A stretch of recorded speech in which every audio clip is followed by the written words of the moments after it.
Sülh mətni razılaşdırılıb. Bəs İrəvan niyə savaş hazırlığı görür? Azərbaycan və Ermənistan arasında sülh sazişi layihəsi ilə bağlı danışıqlar yekunlaşıb. Lakin bu, yaxın zamanda tam sülhə nail olunacağı anlamına gəlmir. Bunu politoloq Sultan Zahidov Azərbaycan və Ermənistan arasında sülh sazişi mətninin razılaşdırılması barədə danışarkən deyib. Onun sözlərinə görə, sülh müqaviləsinin imzalanması üçün hələ vacib şərtlər yerinə yetirilməlidir.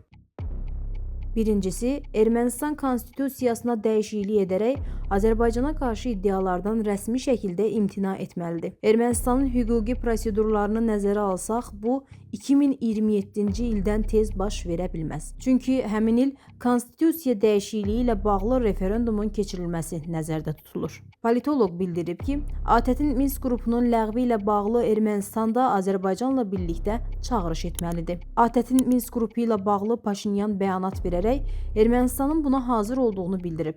Lakin bu təkcə bəyanat səviyyəsində qalmamalı, praktik addımlarla da təsdiqlənməlidir. Sultan Zahidovun sözlərinə görə dayanıqlı sülhün təmin olunması üçün əsas maneələrdən biri də Ermənistanın hərbiləşdirilməsidir. Mediada olan məlumata görə Ermənistan hazırda müharibəyə hazırlaşır. Ehtiyat qüvvələri bir neçə aylıq təlimlərə cəlb edib. İntensiv şəkildə Fransa və Hindistandan silah alır və sərhəd zonasında istehkamlar qurur. Bu isə onu göstərir ki, Ermənistan bir tərəfdən sülhdən danışsa da, digər tərəfdən mümkün müharibəyə ciddi hazırlıq görür. Belə olan halda regiondakı qeyri-müəyyənlik artır və Azərbaycan Ermənistanın sülh niyyətindən tam əmin ola bilməz. Erməni nəşri Bakı Köçəryan və Sərkisyanı tələb edir. Rəsmi Bakı Ermənistandan 1990-cı illərdə ərazilərimizin işğalı zamanı Azərbaycana qarşı hərbi cinayətlər törətmiş şəxslərin ekstradisiya edilməsini tələb edir. Bu barədə Ermənistandan nəşr olunan Hraparak qəzeti məlumat yayıb. Söhbət Ermənistanın sabiq prezidentləri Robert Köçəryanla Serj Sərkisyan, keçmiş müdafiə naziri Seyran Ohanyan və digər hərbi canilərdən gedir. Azərbaycanın artıq razılaşdırılmış sülh müqaviləsindən kənarda da tələbləri var. Söhbət 350 min Azərbaycanlının Ermənistana qaytarılması, Zəngəzur dəhlizinin açılması, Ermənistan konstitusiyasının dəyişdirilməsi, hərbi cinayətkarların Azərbaycana ekstradisiya edilməsi tələblərindən gedir. Ermənistan Xarici İşlər Naziri Ararat Mirzoyan dünən brifinqdə dolayı yolla etiraf edib ki, belə tələblər var və İrəvan bu ilkin tələblərin gecikdirilməməsini təmin etməlidir. Xatırladaq ki, Azərbaycan prezidentinin köməkçisi, prezident administrasiyasının xarici siyasət məsələləri şöbəsinin müdiri Hikmət Hacıyev martın 13-də jurnalistlərə açıqlamasında Ermənistandakı hərbi canilərin məhkəmə prosesinə cəlb edilməsi ilə bağlı açıqlama verib.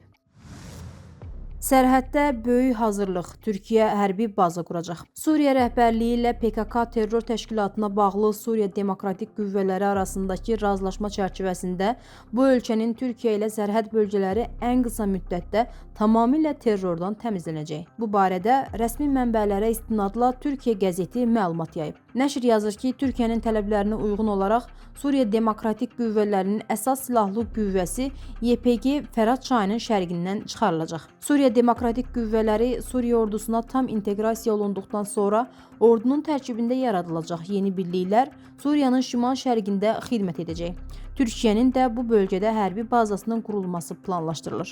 Xarici İşlər Naziri Hakan Fidan, Müdafiə Naziri Yaşar Gülər və MİT direktoru İbrahim Kalının Dəməşqə son səfəri zamanı bu mövzuların müzakirə edildiyi bildirilir. Həmçinin mənbə əlavə edir ki, PKK-nın tərk-islah və ləğv prosesi tamamlandıqdan sonra Türkiyə Milli Kəşfiyyat Təşkilatı Suriya və İraqdakı hadisələri yaxından izləyəcək.